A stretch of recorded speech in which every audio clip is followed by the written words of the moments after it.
Real answer, I got my first tattoo when I was 10 years old. 10 years old, it was a bad thing because but my dad saw it and he was nervous because obviously having a tattoo when you're 10 years old, going to school with a tattoo is not a good thing.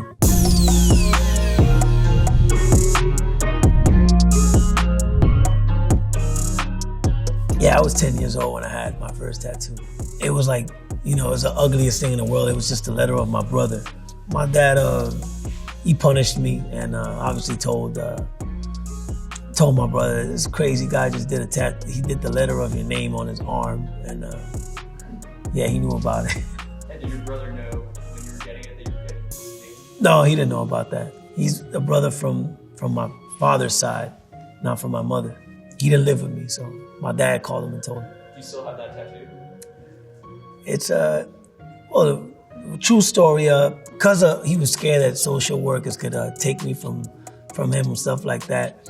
He did some stuff that he put something on it that made it kind of burn. You could see the burn, but you can't see the tattoo. And then how long after that until you got your name? When I was 15 years old, I did a tribal.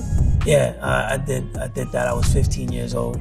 My dad was like, I tried, and that's what he liked. So my uncle in the 80s, he had tattoos everywhere.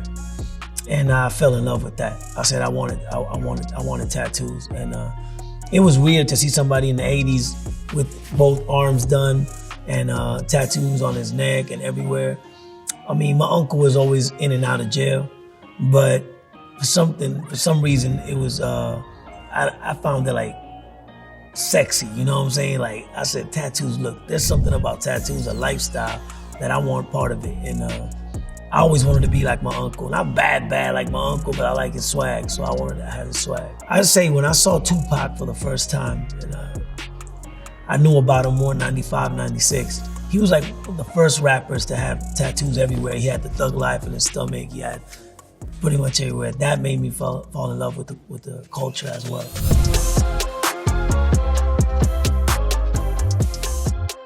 I left my house when I was 15, 16 years old. So after that, it was whatever I wanted to do. So I had tattoos. I started doing bit by bit. I was one of the first reggaeton artists with tattoos. I'm talking about 1998, 97. People wasn't used to that, I think one of the reasons why I like tattoo was because I had that clean cut face. I kind of like that combination, that clean cut face combined with the roughness of the tattoos. You could tell I had something with tattoos because I kept getting them 15, 16, like every year I would get a tattoo. Now I don't even have space anymore. Which would you say are your favorite ones? I have to say the one of my mom that's in my arm here. One of me here going up some stairs. Like, I like that one a lot. A couple more, there's a lot.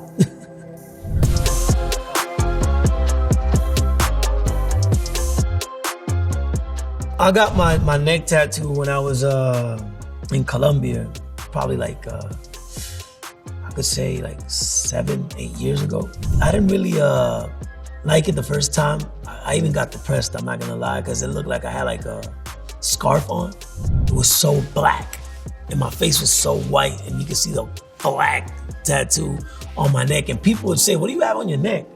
I went to another tattoo guy and I told him that I want him to do white all over my tattoo. And that made it better and made it more clear. I did some stuff to add under it. It wasn't just one thing here. So it looked like a whole artwork. And then it got better. Now I like it. Now I like the way it is. My first tattoo on my face, I think it has to be, I did like musical notes. I started with that. Then I did the 3 dots. And then I kept going for more. I like doing tattoos where not a lot of people like doing them, or they're doing them because they think they're gonna look crazy, That's kind of like my vibe. And I think other people that have similar tattoos probably think the same.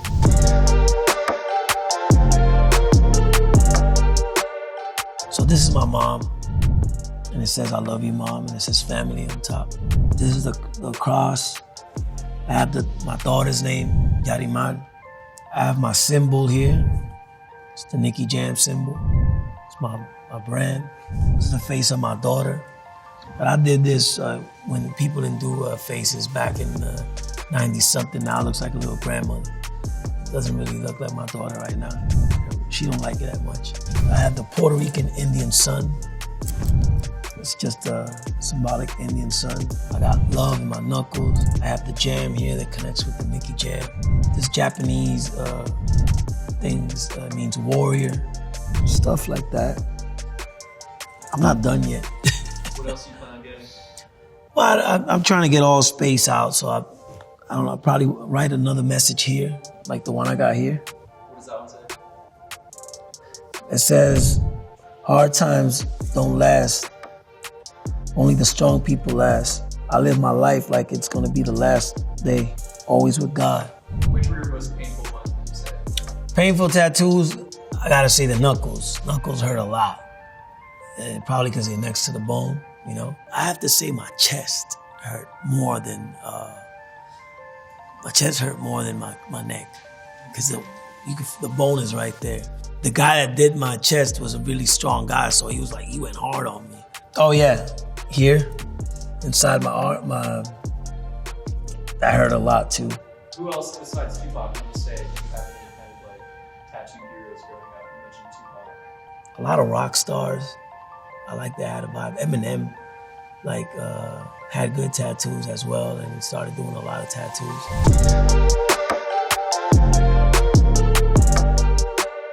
Right now, you're Bad Boys. You also have a new single with Daddy Yankee. Well, yeah, the Bad Boy thing is like one of the best things that ever happened to me because first of all, it's a box office movie. It's not like just any movie. This is the first time I do a movie that's #1 everywhere. It's not a cameo. Like I'm almost you're gonna see me until the half of the movie doing badass shit, you know what I'm saying? Like shooting people and jumping on motorcycles and whooping ass. So, you know, like who doesn't wanna sit down at the movies and see yourself doing that with your family, you know? And what about your new single? The new single was a blessing because, you know, Bad Boys is a franchise that's been around for 20 years. To see that Daddy Yankee and Nicky Jam haven't done a song in 20 years. It was perfect timing. So we did this song. I knew it was gonna be a hit since I heard the first melodies. And then I called Daddy Yankee, he hopped on it. And Sony Pictures told me they wanted a song for the soundtrack. And I said, this is the song.